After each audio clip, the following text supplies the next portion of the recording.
The superpower that every citizen has is the ability to control where they spend their time, money, and attention. By focusing these on supporting local businesses, you are having a profound impact on your friends, your family, and your local community. So if you want to change the world, you can start with buying local.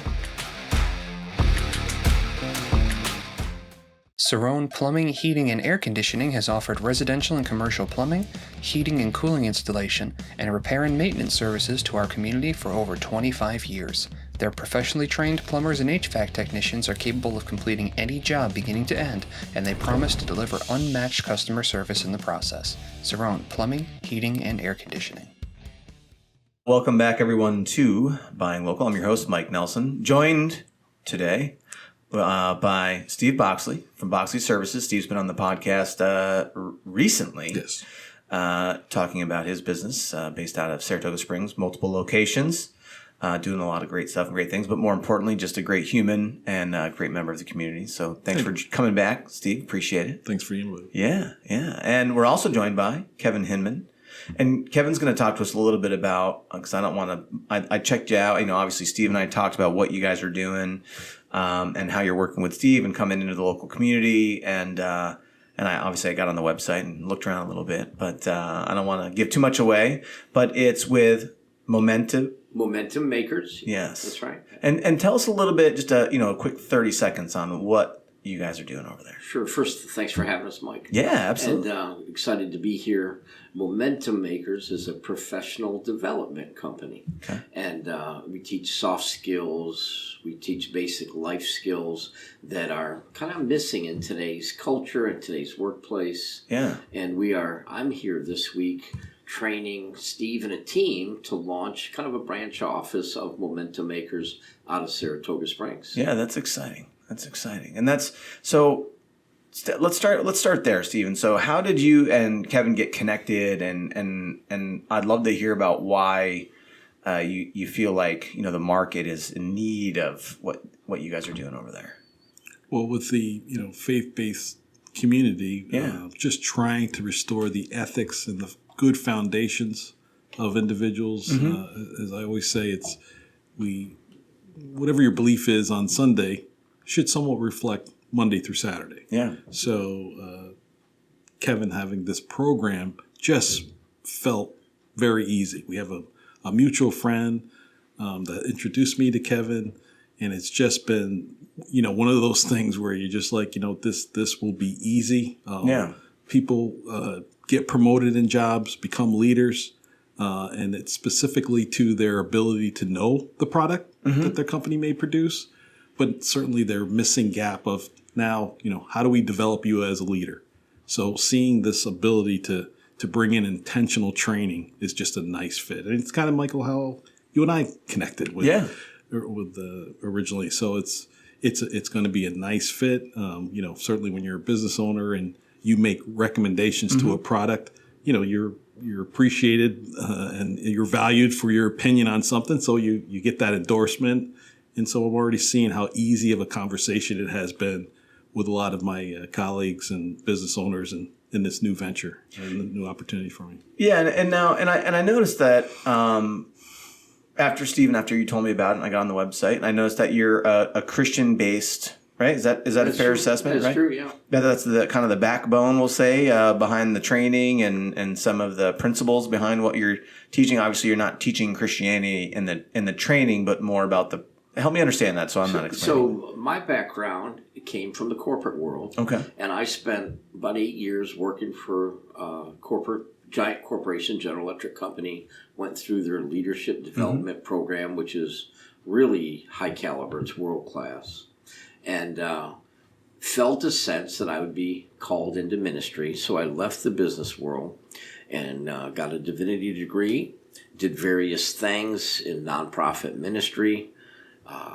Was ready to get married and said, okay, I need to focus now. And I ended up going to work for the government and specialized in training the trainer, training pilots and special ops teams. And so I was developing leadership development from my corporate days, mm-hmm. training from my government days, and had a passion to help the faith-based community. And so we pioneered a ministry to train church leaders, and was doing that for 15 years, not really realizing that we're going to really end up specializing in the marketplace as well.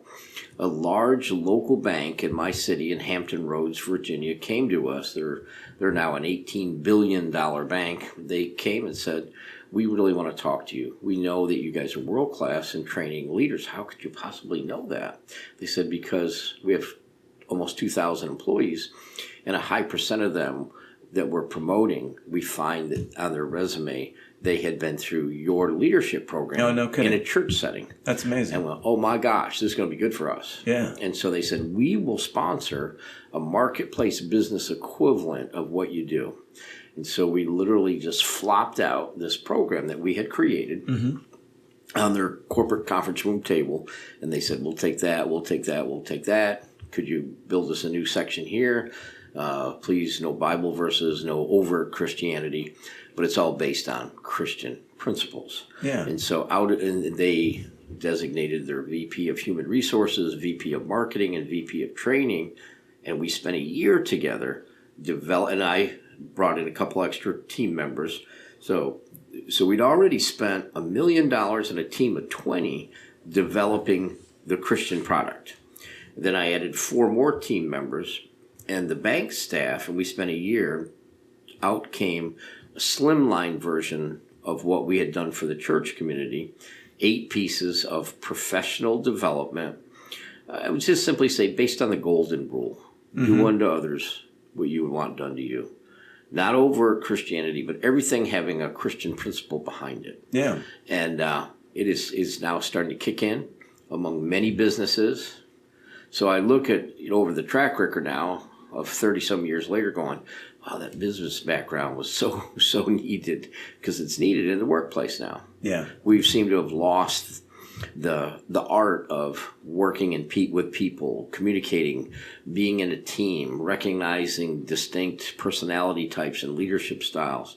That's all this is. Soft skills, professional development to help people be more effective in the workplace. And obviously there's other solutions out there for this kind of, I know I shouldn't say this kind. There are other solutions out there for professional development, right? Like that's Steve and I met because I was working with a local sales and management training organization, one of the largest in the world. Great organization, great people, great system. To this day, I just was talking about them to someone this morning, right? There's other solutions out there, but I think the interesting part, I don't want to call it a unique selling position, but it really is what seems to be a unique part of what you're doing is that faith-based, that Christian principles that are kind of behind everything that you're doing. And it seems to me like there's more and more and more of faith-based, let's call it solutions, because whether it's give, send, go from a crowdfunding standpoint or training like this, where there's just a lot more faith-based marketplace solutions. I don't know how else to really explain it. I just see a lot more, though, of it coming into the market, and it seems like there is a huge demand. And we're experiencing a demand that I did not anticipate. Yeah. To the point, I've had to designate 2 of my team members to focus on the church side, one international, one domestic, so that I can focus on growing the marketplace side. Yeah. And now, boom, we're opening up here in Saratoga Springs. I have a guy down in New Orleans, a guy in Dallas, and it's really starting to grow legs. It's really starting to move forward. Well, and again, I always think, in a free market economy, right, that demand is going to tell you what the marketplace wants. And that's what I keep seeing, an increase of demand for faith-backed market opportunities, right? And I just, do you have any idea why that is? I think there's a hunger for it. There's, I think, more recognition that this is different than the world system, the world's approach. So we have a very ongoing, successful customer in New Jersey. Their business is precast concrete. Okay. Rough and tumble, kind of a man's world. Yeah. And the owner Christian man, said, I really want to incorporate these principles in my workplace. So he gathered his leadership team, and kind of to a person, at the beginning they said, we don't want to be here. We're doing this because my boss is making me. It's like, Okay. oh, great, this is going to be fun. Right. And it didn't take long before the lights come on, and they're starting to notice, hey, better customer retention. Hey, we're working together more cohesively. Hey, we're learning to respect each other's distinct personalities and differences, and that never dawned on us before. Typical alpha male, my way or the highway, and then the turnover's high because nobody wants to work for that guy. And the owner has come back and said, I don't know what happened, but our expenses, our efficiency for the year, we have spent 9% less this year than we did last year on doing business. Our profit margin is up. And that wasn't why we did this. We did this to try to have a more cohesive team. That's happening too. But he just said the impact is really touching every department, because each manager of each department was there, and they liked the program so well. He said, now I'm going to come back and teach it to my non-managers because the results have been so strong. And so now we're teaching it a couple levels down. But so the question, why is there such a need for it? Because I think it's missing.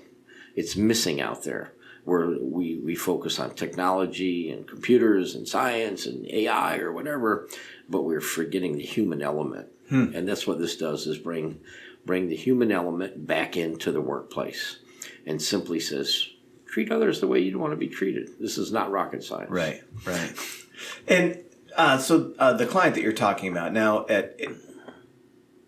are the people that he's putting in that room, are they all religious? Are they all Christian? I would say none.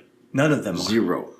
And so that's the question, right, that I had. Is it going to be, I mean, obviously I think it's very useful for anyone regardless of what your beliefs are.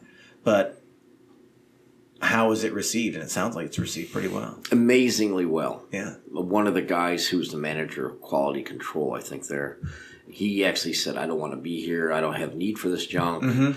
And we now have a testimonial video that he asked to be in. Oh, nice. And saying, I use this on my job every day, every week, every month. Yeah. He's a different guy. That's amazing. And I don't know if he's going to church I was now. about to say, is he going to church now? I don't know.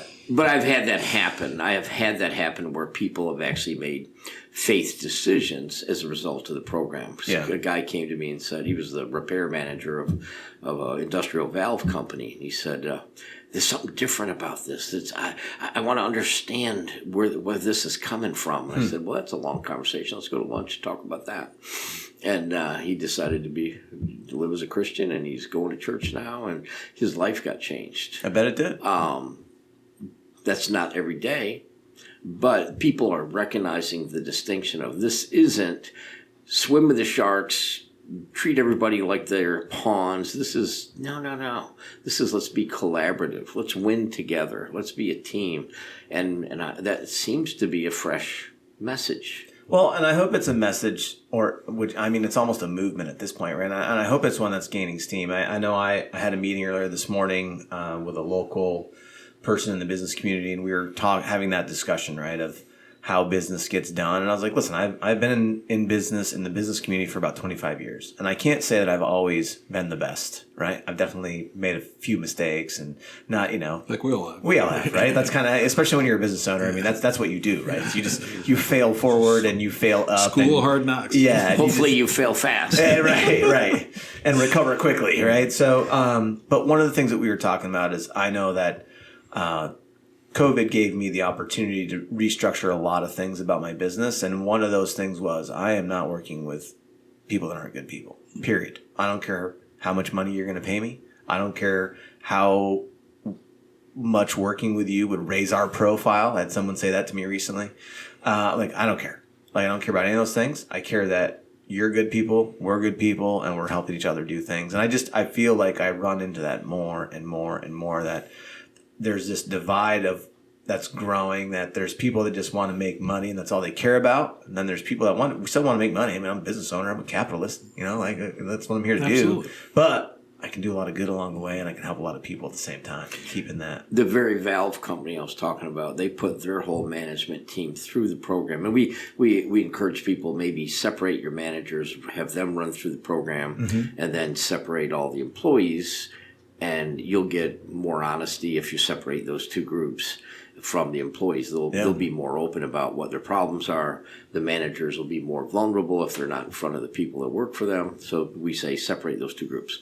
So anyway, I put the management team through the program, and this repair manager, I was a little bit suspicious that he was really grinding his technicians badly. So I just kind of walked around, followed him at work one day, and he had a team of 10, and he had come up with an affectionate, very degrading nickname for every one of his technicians. And I'm not going to repeat them because some of them are really foul. Yeah. And I took him aside and I said, hey, I want to offer you an idea.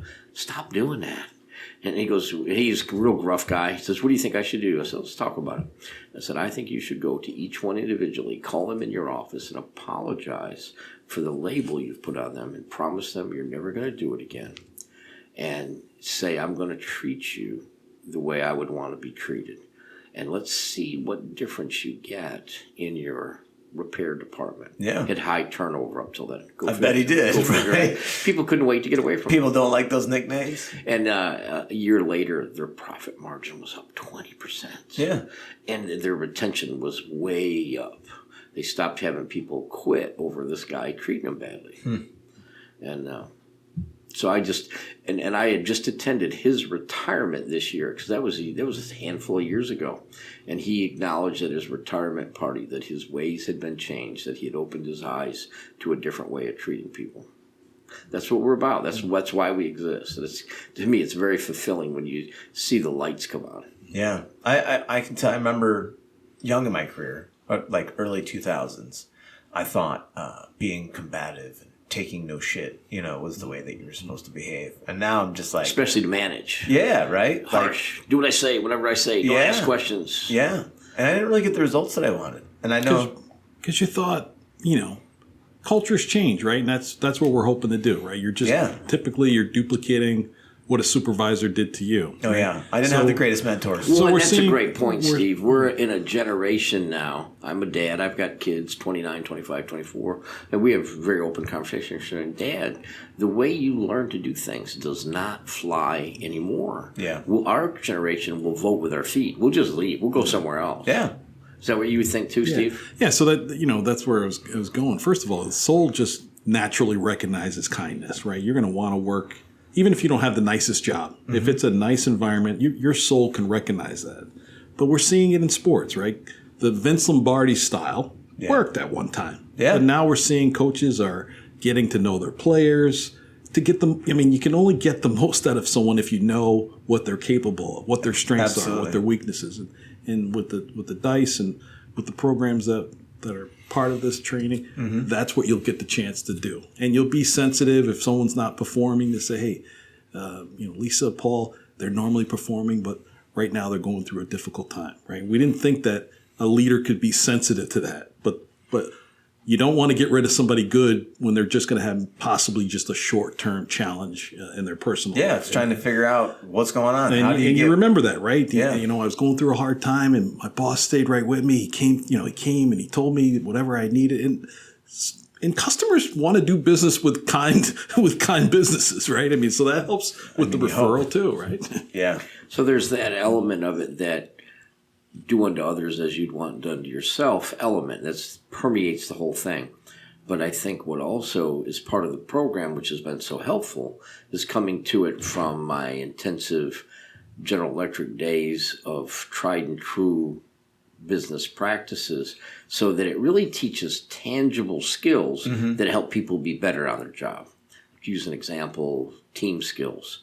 And so we're kind of wired to specialize working with probably mid-sized companies, small companies, mid-sized companies. And so in a mid-sized company, some of the practices that I learned on a very expensive budget, they don't have. So we're teaching team building. And you need a profile of what you want every person on your team to be able to be and do.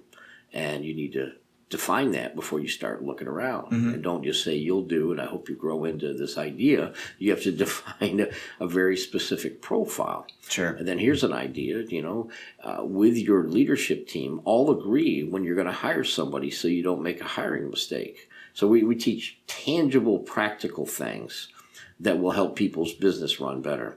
So I'm down in North Carolina just last week teaching these things, and they're bemoaning, oh, we wish we'd done that. We hired this guy, and now we can't get rid of him. The boss said he'll be good, and we knew right away it was a bad choice, but we didn't get a vote. And I said, that's why you have a management team, and everybody it's got to be consensus. And so there's practical things that also include people things. So they come together, they intertwine. So, well, one question for you. So you said like mid-sized companies. Like, look, can we define that? Like, so like we're a small. I mean, I think we're a small business, right? We have 10 employees. Like, that's a small. Like, we're from an employee count. Like, where are you looking? What's mid-size? This company I just spoke of, they have 110 employees. Okay. Their budget is, I think it's $30 million. I think what's defined as mid-size and below is anything under $50 million. In my from mind, a dollar value. From a dollar value, but annual budget. But so we've done fine with people. I'm getting ready to go help a employment agency in Syracuse, New York. They have 700 employees. Okay. But they're going to only put about 50, 60 people through the program per year for multiple years. So I would. So you stay in that conventional definite. Like. It's funny because whenever I talk about like small business, I'm thinking of like my business. But when you go out into the big bad world of the United States, small business is like no, $5 to $50 million, right? Like that's a small business. That's I'm correct. Like, no, man, like that's not a small business. That's huge. But we're really tailored to do well with somebody that's going to put 10 people through the program. Yeah. So the New Jersey guy, he took his managers, and I think there were 7 actually that went through it. And so often we'll teach the program or have it taught. So we actually have 2 ways to do it. We actually say we can come do it for you, or we can certify you and let you do it, depending on your needs, your schedule, and all those things. All that stuff. Okay, cool. Well, I think we're expert at a couple things. One is leadership development, and that's from my curriculum development days and all that. But the second thing we're expert at is training trainers to teach this program. We're gifted at making it easy for you to do the delivery. Gotcha. Nice systems, processes, easy to. I don't say easy, but simple. All the materials has been put into a format, a train the trainer format, so that you don't have to get buried in the weeds. We bold what's important. So say what's in the bold. Let the class read what's the rest, and just hit the highlights so you don't get lost down in the weeds. The Charlie Brown, wow. It makes sure we stay on the big topics, and then we add to it teacher principles to bring it alive, interaction, illustrations, visual aids, to make it fresh and not just seem like another boring lecture I had to go through every Thursday. Right, yeah. So you're not just speaking it at people; you're kind of taking them through it. We've added a couple other legs to the tripod, so people go through the curriculum, through the seminar. But then we ask them to do some assessments, and we have a handful of assessments to do before we come together again, do these things. Take a 25-question objective survey, write a 2-page reflection on what you learned and how it's going to work in your work situation, be able to share that orally with your small group so you can learn to develop your speaking skills. And we also give them a field assignment. Go out in the public and practice this principle somewhere out in the highways and byways and come back and share how it went. It's very effective. Then we have a coaching element. There's 8 things in the program, so we have 8 modules, 8 trainings. You do these assessments after each one. Then the final element is a coaching call where the trainer spends 30 minutes. Hey, Michael, so what'd you get out of that topic? How are you applying that? What part came hard for you? What part came easy for you? And how's that going to work for you in the workplace? And the coaching element by feedback is the one that is the most transformative, kind of being held accountable. What are you going to do with what we said? Yeah. What are you going to do with what we talked about?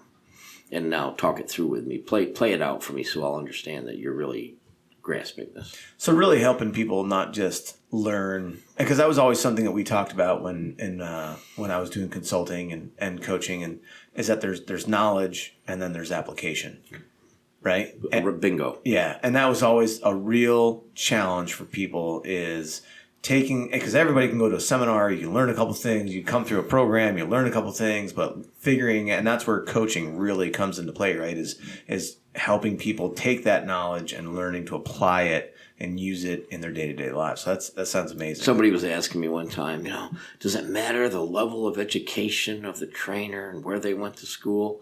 I said, go ask a Navy SEAL that question. Right. Go ask a Navy SEAL that question. They want to know one thing: can you do the task? Yeah. And if you can't, get out of the way. Yeah, I think in the day and age too, text messaging and email. Yeah. That one of the modules is just getting people comfortable with public speaking and speaking in front of others, because that's effective communication, to be able to look someone in the eye and communicate. Yeah. Not you didn't get my text?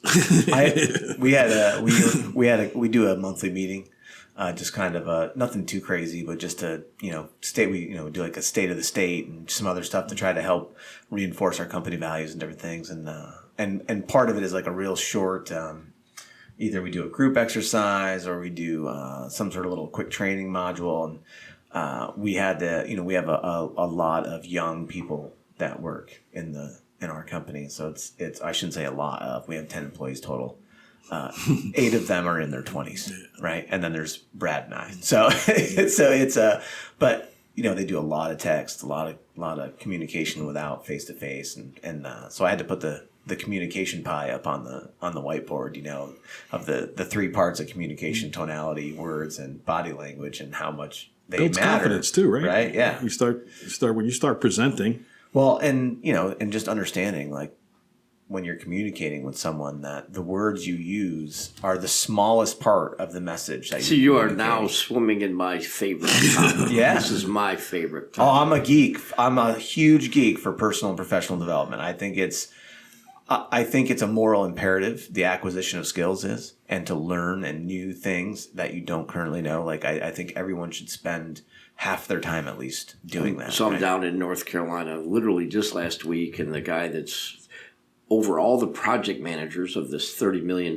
business, they do amazing stuff. They build sound booth sets for the Super Bowl, the World Series, the Kentucky Derby. Cool. For all the famous sportscasters, they go build the sound booth that these people are going to broadcast from. Yeah. And it's a big business. And the guy that's in charge of that is a very alpha-driven male dog. And I was like, his name's Fergie. And he and I really connected, and we were having a good time now. I said, hey, Fergie, I want to break the news to you. You think your barking and yelling at people is helping communicate. It's only 7%. Yeah. Communication is 7% what you're saying. 28% is your screaming and barking, is your tone of voice. Yeah. So they're probably tuning you out before they ever hear what you're saying. And I said, now here's the real bad news. Is you're standing there with your arms and you're shaking your fist.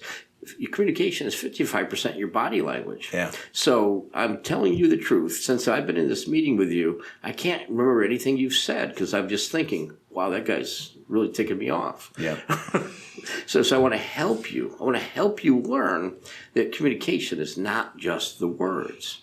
It's the way you say it. It's how you look when you say it. It's, are you looking me in the eye? Are you respecting me? Are you condescending toward me? Are you treating me as a human being?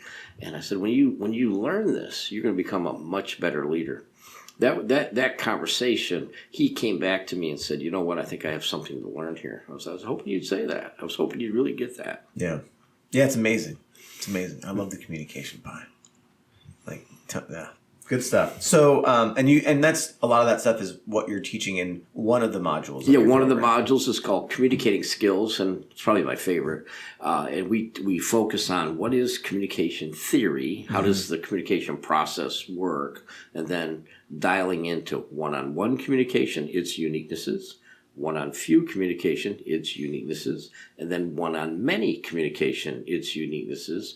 Then we finish off with saying everybody has a different learning style, And people learn differently. And so you might have to mix it up, or you're only going to hit 25% of the audience because they just learn differently than you and I do. And are you talking about from an auditory or kinesthetic or visual? Right. So we actually break it. Those are the common three. Yep. I can see you're a pro in this stuff, but there's a learning model that breaks it into 8 different quadrants. Okay. So it kind of breaks that down even further. Yeah, very cool.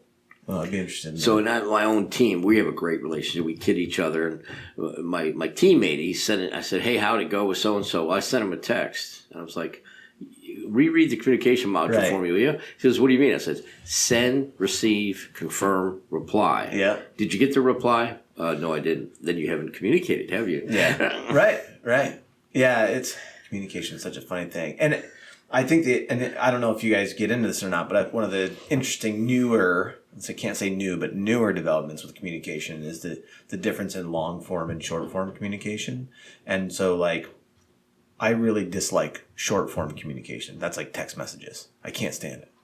Like, I'm really trying not to.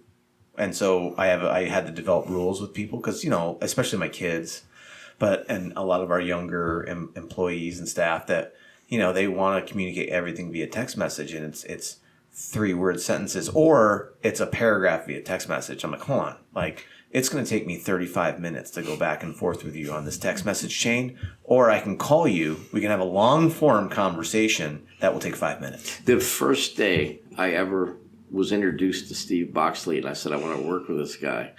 Our mutual friend who lives here in Saratoga had sent him a multiple page text, volumes and volumes. And so Steve, instead of replying to the text, calls. And on the speakerphone, he says, I was reading War and Peace. I was reading your text message. And I immediately said, I love this guy. I love this guy. I want to know this guy. Yeah. I recently learned the abbreviation TLDR. Are you guys familiar with that? I'm not. No, I know. I wasn't until just recently either. That's a sign of the times, I guess. But it means too long, didn't read. And I'm like, that's my whole life, man. Because if I'm seeing I would do the exact same thing. If someone sent me that, I'd be like, oh my God, no, I'm calling you. And then I would say, hey, listen, that was too long. I didn't read it. Like, let's just have a conversation. I have a 25-year-old son, and he has really embraced the content of this program. He went through it, and his career is just taking off. It's amazing. And but as he was in process, he would be sharing some thoughts, and he'd be just going on and on and on. I go, excuse me, time out. What's that? I said, I'm looking for a gun. I want to shoot myself. He said, this is so boring. You wrap it up. Wrap it up, man. Go ahead, Steve. No, I'm saying you don't want to get a text at 8 o'clock in the morning and finish reading it. 8 o'clock at night, yeah. Now, I know you guys said there's some different assessments and things. Now, do you get into do you have your own that you've developed, or do you use like DISC or anything like that? Or so that is a tool. I love DISC profile. I do too, yeah. And so we have a module called Self-Assessment Skills, and it's really part of the content, and that is learning personality profiles. And we use DISC. I'm certified in DISC, but we don't require anybody to be certified. We give you the material and say you review this and be able to talk about it. But I think we always start with that module. Any customer, we always say start there, because everybody asks the question, tell me about me. What about me? Where do I fit? And I've never yet. Well, that's everyone's favorite subject. It right? is. That's always my big joke. Is like, listen, everyone's just a little bit narcissistic because their favorite subject is themselves. Like, I'm sorry, it is fact of human nature. Like, it is the truth. Yeah, and it's the big self-discovery moment. You learn. Everyone thinks that they're the great people person. They take the survey and they go, "Wow, I scored pretty low there." I said, "Yeah, I could have told you that." Right.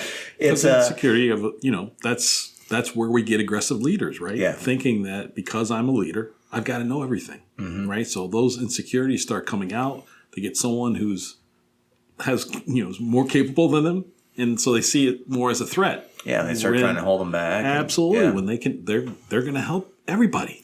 And then there's the DISC model. The D is the dominant, the I is the influencer, the S is the supportive, and the C is the cautious or conscientious. They used to call it compliant when I first started using DISC, and then they changed it from compliant to the conscientious because I guess I just didn't like both.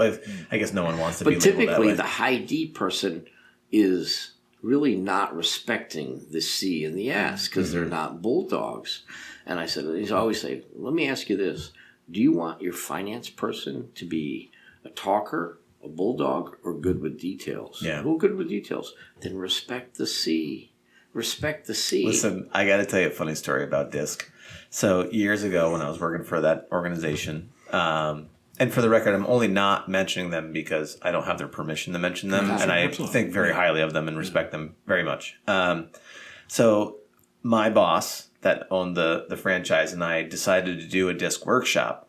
Now, she was an SC, and I am a DI.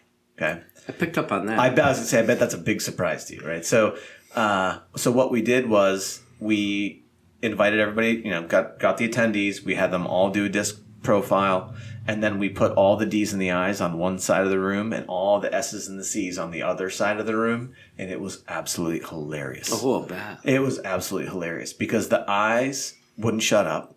The D's kept interrupting everyone. I'm in charge.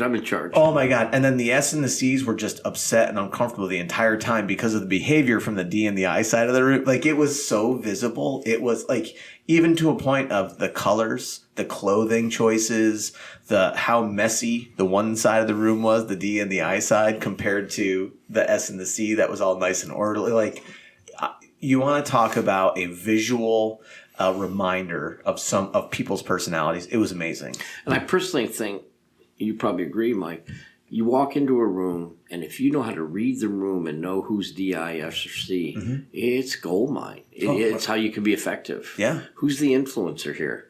Who's the D who wants to be in charge even though they're not? Who's the S? Who's kind of in the shadows? Who's the person that's worrying about the typos and the way the chairs are lined up? And that's the C. And just learning to recognize those distinctions. Well, and it's, that knowledge versus application. Everyone asks me, they're like, well, how do you apply that knowledge? I'm like, well, look at it just from a communication standpoint. Now, we used to teach it from a sales standpoint. I'm going to sell to a D very differently than I'm going to sell to an S or a C. Surely, definitely. Right? But also I'm going to communicate differently. And so, because I'm a high D, and so when someone starts communicating to me and they are sending me tomes of information, right? Like that text message, I don't want that. I'm shutting down. Right? And so that's why I tell them, listen, that you take that personality type and you can change the way that you are sending information to the other person that you're talking to. An S, a C, an I, they're going to want information in different amounts and in different delivery types than, say, a D will. A D, it's going to be short, it's going to be abrupt, it's going to be to the point, it's going to be borderline offensive sometimes. And they're okay with that. And if you sent it to them that way, they'd be okay. They'd probably respect you for it. Like, I know plenty of high Ds, right? That you have a conversation with them and you're a high D with them and they're like, oh, I like that guy. Right, it's like, right. Or if you try to do the same thing with a C, they're going to be like, they might appreciate the abruptness of the communication, but they're not going to appreciate the tone whatsoever. So I totally get it. All the people I like working with are typically C's and S's because they're going to help me get stuff done. Yeah. Guys I want to socialize with are all high D's. We're going to go yuck it up. Oh, yeah. Yeah. It's hilarious. And again, I could geek out about that stuff for hours. I love it. That's cool. I love it. So tell us, I know, I don't want to keep you here all day, but I want to make sure that we cover all the grounds. And what other kind of modules or what other sort of training do you think businesses specifically, because that's really a lot of what our listenership is and viewership is in the papers, from a business standpoint, who do you think is really So what our program has 8 chunks. One is self-assessment, personality, leadership styles, character traits, how they all intertwine in the workplace. Another module is people skills, just like it sounds. How to get along with people, self-awareness, big component, conflict resolution, big component, those kind of things. Accountability, use of your words, being wise with your words, that's all people skills. Communicating skills, we already talked about that, one to few, one to many. Then we have professional image, how to have a professional attitude, a professional appearance, a professional interaction in the workplace, and the use of your electronics wisely. And that's needed in today's training big time. Yeah. You can't say that. You can't put that on TikTok. Don't do that. It's amazing that we have to say that. It's amazing we have to say that. But then we have ethical skills, simply how to and I didn't think that was needed, but it is needed. How to make sure you have a code of ethics. How to recognize, does the place where you work have a standard of ethics and principles? And now that and sounds to me, like something that would be highly impacted by the faith-based side of things. Is that a fair to true. say? That became a challenge for us to develop that topic and not reveal our total Christian identity, and how to be able to present it as a matter of principles, ethics, and values, as opposed to Jesus on the cross. Right. And so that I would say that was the most challenging training module to produce. And we worked real hard at it to make it acceptable in the marketplace. And I think we got there by saying, do your values align with the company you work for? Mm-hmm. How do you reveal, discuss, expose value violations? How do you handle that? How do you know when it's no longer going to be a match for you to be identified with this organization? Those kind of things. Sorry, I didn't want to bring you off track, but you said that, and I was like, and I wanted to make sure that I brought that up. Yeah, matter of fact, you were talking about when we developed the program, the banks looking at it, and they looked at our material and said, we want something on ethics, and yours is all about Christian discipleship, right, and being a Christian character. We can't say those things. Yeah. So we had to come up with an ethics approach, and they helped us with that. And so I just got to stop and say too, it's just so weird to me, because I don't, like, maybe it was growing up, I don't know, but like when I grew up, like everybody went to church. I don't understand where those days are gone. I know, and it's a strange thing. And again, I'm not saying that we all need to, walk around beating on our Bibles or anything like that. But it's amazing to me that now it went from everyone went to church to now just bringing up church or Bible or Christianity in a lot of rooms becomes a problem. Becomes problematic. Yeah, and I really feel like my strongest calling in life is as an evangelist. That's what I'm built to do. Mm-hmm. And now I'm like, wow, I'm doing it in the marketplace among people who otherwise are not asking, but we're developing a relationship that leads to them asking and leads to me being able to lead them to the person they need to meet, Christ. Yeah. And didn't see it coming, frankly. Did not see it coming. But on the training side, though, and again, I just want to make sure that we define that, because I know, because I say all that because of the time we're in, that you can't always bring up Christianity or faith or any religion for that matter. It doesn't matter what. You can't bring it up without some people wanting to get as far away from it as they possibly can. Right. So with your training, while it is influenced by Christianity and the principles of Christianity, which again, if you go back to, like, what are we really talking about? Like you said, the golden rule, right? It's not like you're in there trying to get people to eat the body of Christ and drink of the wine and all that stuff, right? We don't have a tub for you guys to get baptized or anything. So, it's how far into the training does Christianity go? So this would be my favorite example. The most popular chapter in the 8 books. Each book has 5 chapters, so there's 40 chapters. The most popular chapter by anonymous feedback is the chapter on resolving conflict. Okay. They go, that's so powerful. It's been so useful. It's helped me deal with resolving conflict with this guy. It is directly from the letter of Philemon, Paul, talking about Onesimus and how he's been treated and how to reconcile. And simply we don't name Bible characters. We don't refer to the book of the Bible.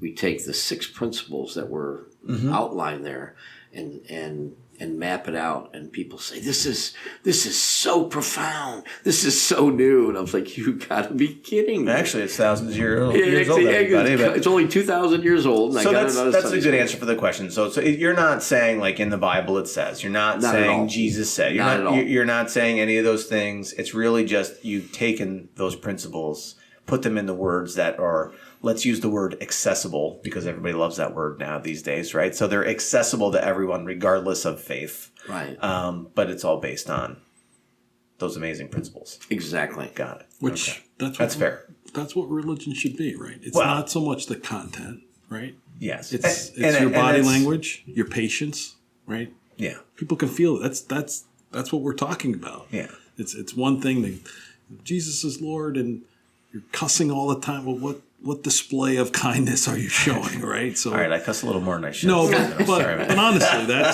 it's behavior. You know, Yeah. people need to We're see now that moving to the confession. Yeah, I know, right? I got sorry, guys. the spirit of good comes out of you, Yeah. right? When you're speaking truth and you're seeing coworkers that you're actually respecting. Yep. You're seeing you're empowering them to, a lot of people are insecure today, so you have to be aware of that. That you're thinking that Joe is acting the way he is because he's all a bag of chips. It's no, Joe acts that way because he's extremely, or at least because they're extremely insecure. So as a leader, we want to develop that person. Yeah. And Find a empower way to them. do it. Yeah. That's awesome. And the mentoring piece that's That's another. I think I skipped a couple of the modules. We have one. I keep interrupting. That's a polite way of saying that. Team skills, obvious one. We talk about being a team leader, talk about team vision, and talk about team members, resolving team conflict, overcoming team obstacles. That's teamwork. Then there's the mentoring skills, another one of my favorite ones, because I am a product of very, very powerful mentoring. Throughout my life, I've had one-on-one powerful mentoring has really helped me be where I am. But we look at how to be a mentor, how to have a mentor. We look at certain principles of what a mentor should be doing. We look at ways to develop a mentoring relationship. And then we have a little section on how to overcome when you've had bad mentoring, because there's been bad mentoring out there that have I had a couple of scared people away. for sure. Yeah, I had a couple of bad mentors definitely showing me all the wrong ways to do things. Right, yeah. You be my free help. Yep. Go get my laundry, and that's mentoring. Yeah. Drive me around town, and I'm mentoring you while you fill my car with gas. Or just showing you, like, I can tell you that the first, I don't know, 5-6 years of my business, life, right? My first job in the business community, and then the first 5 or 6 years of that were with people that were not good people, right? So they're showing you what again, you're young, right? You're in your early 20s, and you think that what you're seeing, that this is how business gets done. This is what greed looks like. This is what selfishness looks like. It's what selfishness, for sure, right? Every action is to benefit them and not other people, and they don't care who they hurt or what goes on. It's just about whatever, it's very self-serving. It's amazing. I had no idea. Like, I thought that's how business got done. So that was probably the first 10 years. Because I was in it for the first 5 or 6, and then I got away from it. But still, that's what I knew, right? That's how you did business. I thought that's how that went. So I spent the next few years really suffering a lot of pain because of behaving that way. And then when you see or you learn, I don't know what that's like for other people, what they would call it, but I think alcoholics call it that moment of clarity, right? Where all of a sudden you're just like, oh. That's how things are supposed to get done. It's weird. And then you start to course correct. Or maybe some people don't, I guess. But that mentorship is huge. I am part-time staff. I'm kind of out of a retainer with my own church. And I'm the outreach guy because that kind of fits my world. And a couple of years ago, the pastor and the person that had been previously in charge of the fall outreach festival she has this binder with 15 tabs, and she sends it across the table. There are about 10 people on this church staff, and says, here's everything you've got to do. You've got to do all these things to make this event happen. And I looked over at the pastor. I looked over and I said, step 1, I'm not doing any of that. And they're looking at me like, where did this guy come from? He said, what do you mean you're not doing this? I said, I'm going to find 15 people. I'm going to build a team. I'm going to show them what to do, empower them what to do, and they're going to do it better than their section better than I would. I'm going to bring the donuts and coffee. We're going to have a blast. We're probably going to break the record for most people you've ever touched. Nice. And at the end, we're going to celebrate. And that all happened. We tripled the outreach results and numbers and participation. they'd only ever had 30 people volunteer to help because everybody felt like their help wasn't wanted. We had 100 people show up to volunteer.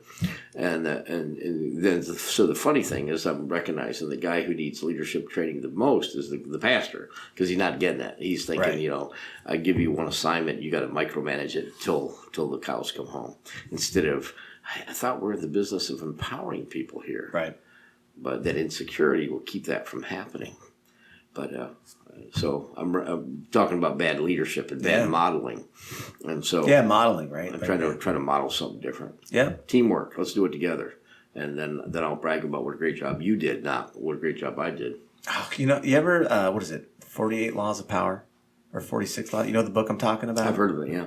What an awful. I read it early in my career around that time, and someone mentioned it on a podcast the other day. So I was like, and I'm always listening to either a podcast or an audiobook. There's probably very few moments, if I'm hanging out with my kids, even sometimes then, if I put my son's doing his thing around the yard and I'll have an earbud in, right? But I started listening to that book again. What an awful way to see the world. Like the whole thing. And it just made me think about that, right? Because of what you said about I'm going to have empower these people to do these things, and I'm going to give them the credit. And like one of the laws of power is like basically making sure that you get credit for everything. And I'm like listening to this book. I'm like, oh God, like is this? I don't know if this is real or not. Like if that's really the way the world works. I'm like, I really hope not, because I can't do those things because it's just awful. Like every single rule. It's not who I am. It's not in. Oh my God, every law of power in that book that I have re-listened to just made me want to like vomit. It was awful. It's like the exact opposite of what you're saying. So anyway, fun fact. It's a weird book. So I know we're pretty much out of time, but do I understand correctly that you basically started this like in the church basement?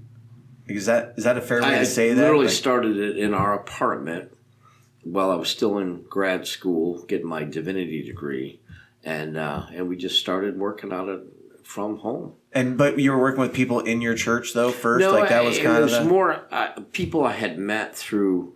I went to Regent University in Virginia Beach, and it was people I had met in that circle. So 20 people participated, and I think a solid 16 of them were people that had been in grad school with me in some way, shape, or form. And then the other 4 came. But we had a team of the ministry curriculum has 12 pieces to it, and we had a lead contributor on each of the pieces. And we said each person has to have 20 years experience to be able to speak into it.